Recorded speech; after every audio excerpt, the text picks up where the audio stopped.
탈무드. 탈무드란 무엇일까요? 유대인의 삶과 지혜를 이해하려는 이들에게 탈무드는 단순한 책이 아닙니다. 그것은 수천 년 동안 이어져 온 생활 규범이자 민족을 하나로 묶어준 정신적 기둥입니다. 오늘 우리는 탈무드의 기원과 그 방대한 분량, 그리고 그 속에 담긴 지혜를 함께 살펴보겠습니다. 젊은이와 랍비의 이야기. 한 젊은이가 유대인을 이해하기 위해 성서를 비롯하여 수많은 책들을 섭렵했습니다. 그렇지만 그는 여전히 유대인의 삶을 제대로 이해할 수 없었습니다.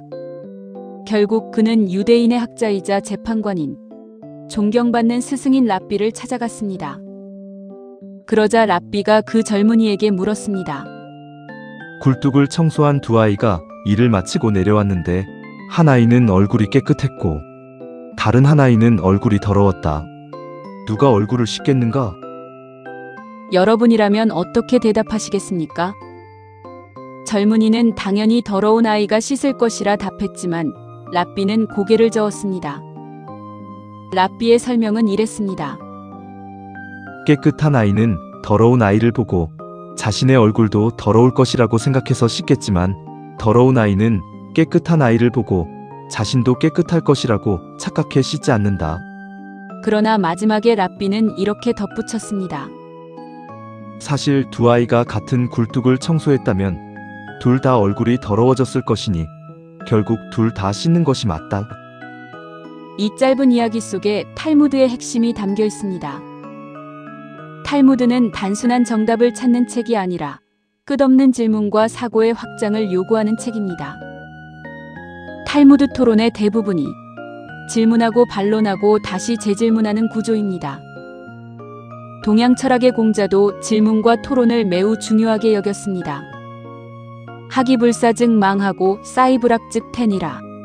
배우기만 하고 생각하지 않으면 헛되고 생각만 하고 배우지 않으면 위태로우니라.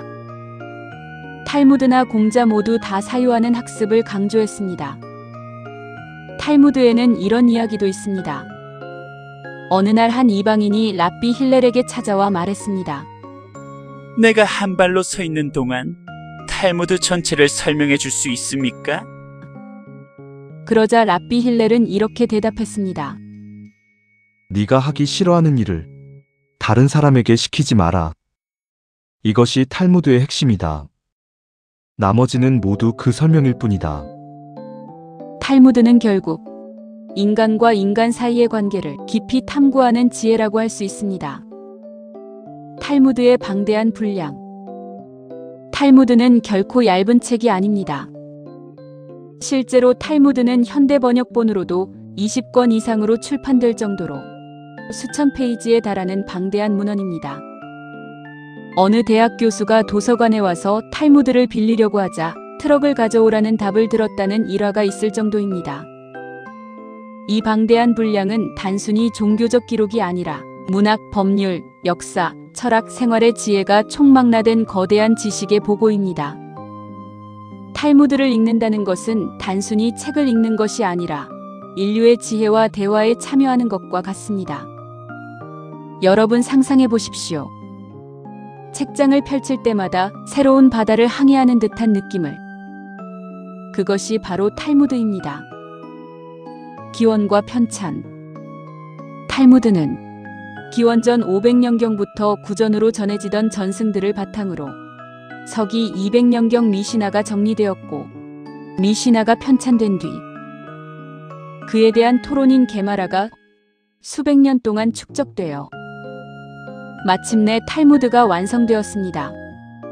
탈무드는 한마디로 토라, 즉 유대 성경의 가르침을 삶 속에서 어떻게 이해하고 실천할 것인가를 설명하며 유대인의 사상과 생활 규범을 담아낸 책입니다. 전승이 구전되는 과정에서의 왜곡을 막기 위해 오히려 유명한 전승자들의 전승은 제외시키는 일도 있었습니다. 결국 여러 도시에서 편찬되었고 오늘날에는 바빌로니아판 탈무드가 가장 권위 있는 판본으로 인정받았습니다. 이 과정은 단순한 기록이 아니라 민족의 기억을 지켜내려는 치열한 노력이었습니다. 여러분은 상상해 보십시오. 수백 년 동안 이어진 수많은 현인들의 대화와 토론이 한 권의 책으로 모여드는 장면을. 탈무드의 성격. 탈무드는 법전은 아니지만 법률이 있고, 역사책은 아니지만 역사적 기록이 있으며, 인명사전은 아니지만 수많은 인물이 등장합니다. 즉, 백과사전 같은 역할을 하면서도 질문과 대답의 형식으로 자유롭게 구성되어 있습니다. 구두점이나 머리말, 맺은말조차 없는 자유로운 체제가 탈무드의 특징입니다. 이 자유분방함 속에서 독자는 스스로 사고하고 질문하며 지혜를 길러갑니다. 여러분도 한번 생각해 보십시오. 정답을 알려주는 책이 아니라 끝없이 질문을 던지는 책. 그것이 바로 탈무드입니다. 탈무드에는 또 이런 이야기가 있습니다. 한 아버지가 세 아들에게 똑같이 생긴 세 개의 반지를 남겼습니다. 세 아들은 자신이 물려받은 반지가 진짜 반지라고 주장하며 서로 다투었습니다. 결국 재판관이 말했습니다. 누가 진짜 반지를 받았는지는 중요하지 않다. 진짜 반지를 받은 사람처럼 행동하고 살아가는 사람이 진짜 상속자다. 탈무드는 진리를 주장하는 것보다 어떻게 살아가느냐를 더 중요하게 봅니다. 유대인의 정신적 지주. 탈무드는 유대인에게 단순한 책이 아니라 민족의 어립니다.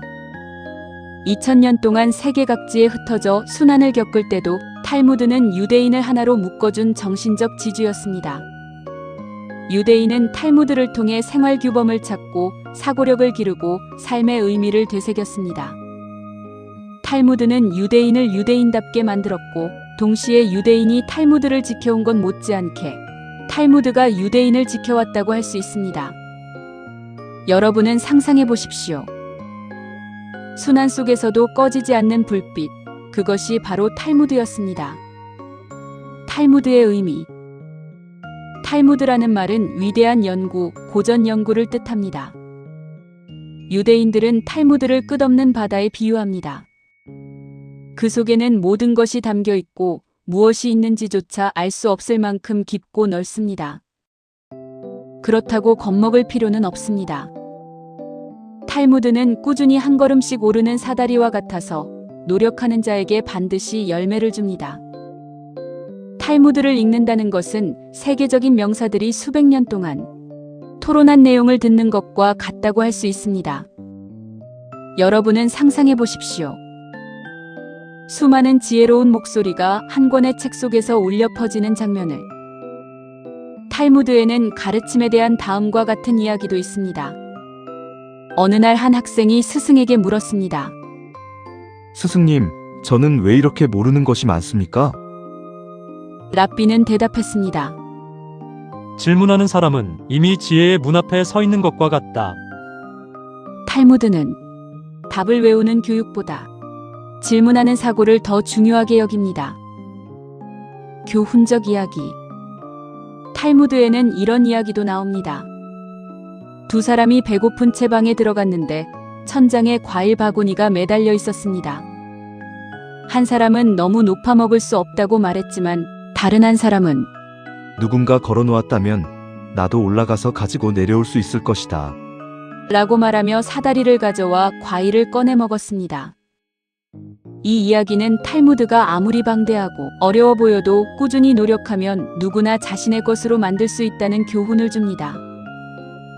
탈무드는 단순히 읽는 책이 아니라 삶 속에서 체험하고 실천하는 책입니다. 여러분은 생각해 보십시오. 한 걸음씩 사다리를 오르는 과정, 그것이 바로 탈무드를 배우는 길입니다. 결론. 탈무드는 단순한 책이 아닙니다. 수천 년 동안 이어진 유대인의 지혜와 삶의 기록이며 질문과 대화 속에서 사고를 확장하는 끝없는 바다입니다. 오늘 우리가 탈무드를 읽는다는 것은 과거의 랍비들과 함께 대화하는 것과 같습니다. 그 속에서 우리는 인생, 행복, 사랑, 인간의 존엄에 대한 깊은 성찰을 얻게 됩니다. 탈무드는 우리 모두에게 끝없는 질문과 지혜의 여정을 안내하는 길잡이입니다. 시청해주셔서 감사합니다. 평강의 좋은 글 모음에서 다시 만나 뵙겠습니다.